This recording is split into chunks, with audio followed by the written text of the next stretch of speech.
Mbappé miatt nem nyer semmit a Real Madrid. Avagy miért ez az aktuálisan leglustább futballnarratíva?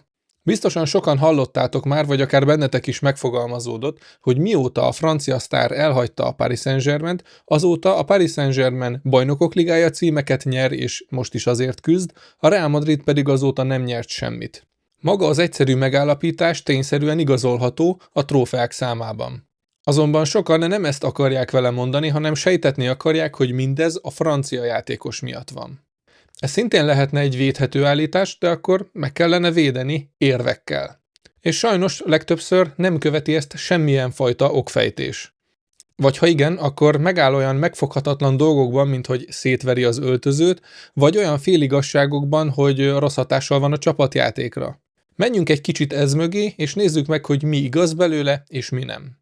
Hogy megálljon az érvelésünk, nagyon fontos, hogy egy fő kritériumot betartsunk, mégpedig azt, hogy ne legyünk lusták az érvelésünk átgondolásában. Amikor egy érvelés megáll egy mondatban, az általában csak arra jó, hogy a saját preferenciánkat igazoljuk vele. Semmit sem lehet ennyire könnyen leírni a mai világban. Mindennek számítanak a részletei, a kontextusa. Miért van így, mivel bizonyítható, miért mondja ezt valaki? Utóbbi egy különösen érzékeny terület. A kérdésre sokszor az Mbappé fanok azzal a válasszal érkeznek, hogy a Vinicius fanok próbálják meg a brazil mosdatására használni ezt a narratívát, ami önmagában egy részletként szintén megállhat. De ez is csak egy részlet, és a legtöbbször, főleg az internetes kommenteknél nem tudhatod, hogy aki mondta, az miért mondta. Plusz azt is hozzá kell venni, hogy ezzel magát az állítást nem cáfolod, csak a másik szemét próbálod hitelteleníteni, ami viszont nem vita.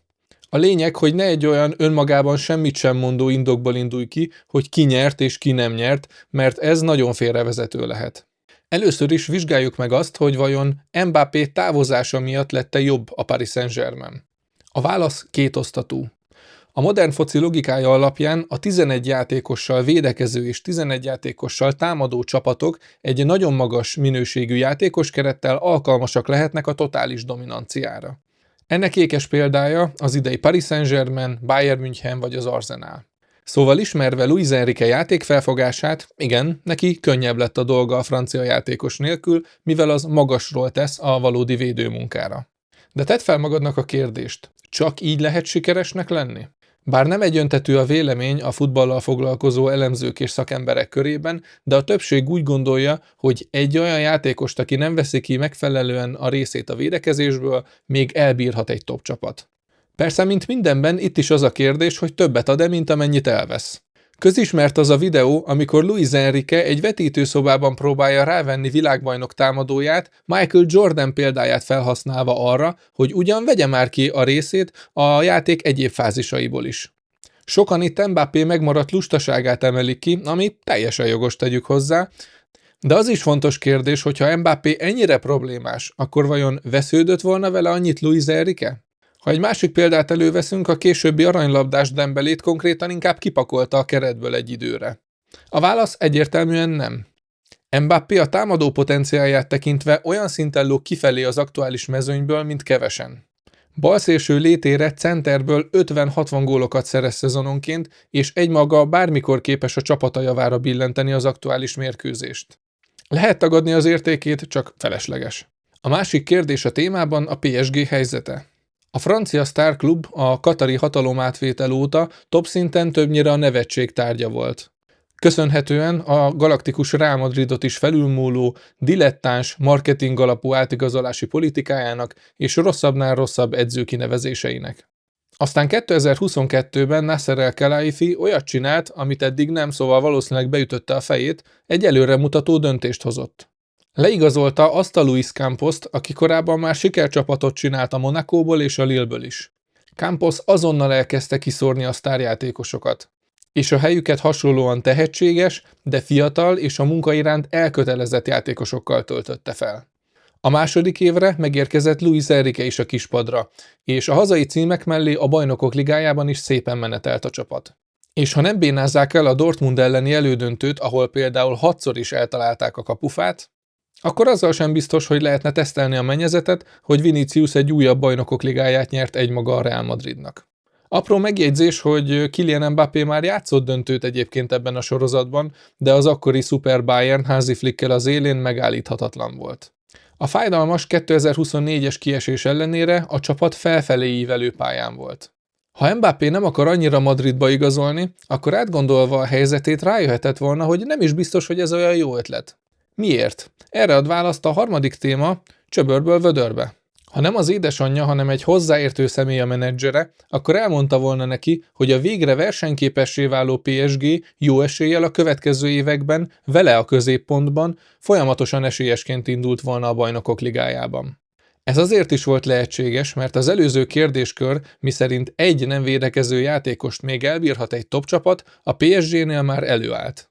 A Madridba igazolás ellenben azt jelentette számára, hogy egy potens, emelkedő pályán lévő csapatból egy olyanba igazol, ami ugyan aktuálisan a csúcson van, de ő maga sportszakmailag nem illett bele.